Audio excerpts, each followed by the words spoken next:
यह कहानी है एक छोटे से गांव के लड़के आरव की, जिसकी आंखों में बड़े सपने थे। वह दौड़ में अच्छा था, पर उसके पास न तो महंगे जूते थे न ही कोई कोच।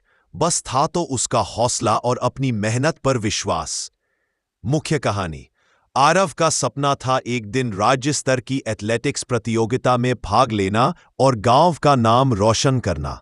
हर सुबह वह सूरज निकलने से पहले उठता, खाली पेट खेतों के रास्तों पर दौड़ लगाता। उसके पैरों में कभी कभी छाले पड़ जाते तो कभी बारिश में कीचड़ से फिसल जाता, मगर उसने कभी हार नहीं मानी। जब राज्य स्तरीय प्रतियोगिता का दिन आया तो आरव की खुशी का ठिकाना नहीं था। वह पहली बार शहर आया था और पहली बार इतना बड़ा स्टेडियम देखा। उसके सामने दौड़ने वाले सभी प्रतिभागी ब्रांडेड जूतों में कोच की निगरानी में थे। एक पल के लिए उसके दिल में डर आया, क्या मैं वाकई इनसे मुकाबला कर सकता हूं?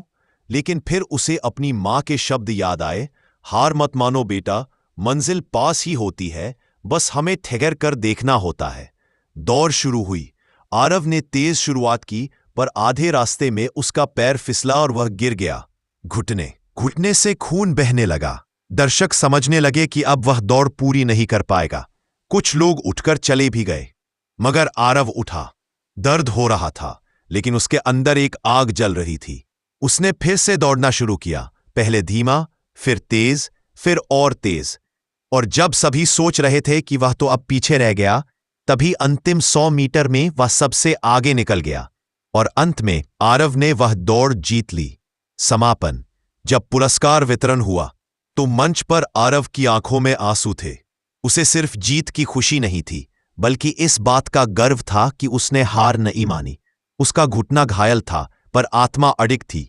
उसके शब्द थे, जिंदगी में सबसे बड़ा दुश्मन हार नहीं है, बल्कि वो डर है जो हमें कोशिश करने से रोकता है।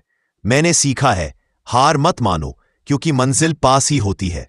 सीख। यह कहानी हमें यही सिखाती है कि जिंदगी की दौड़ में गिरना बुरा नहीं है, पर गिरकर उठना छोड़ देना सबसे बड़ी हार है। जब लगे कि अब नहीं हो पाएगा, बस वही समझो, मंजिल बहुत करीब है।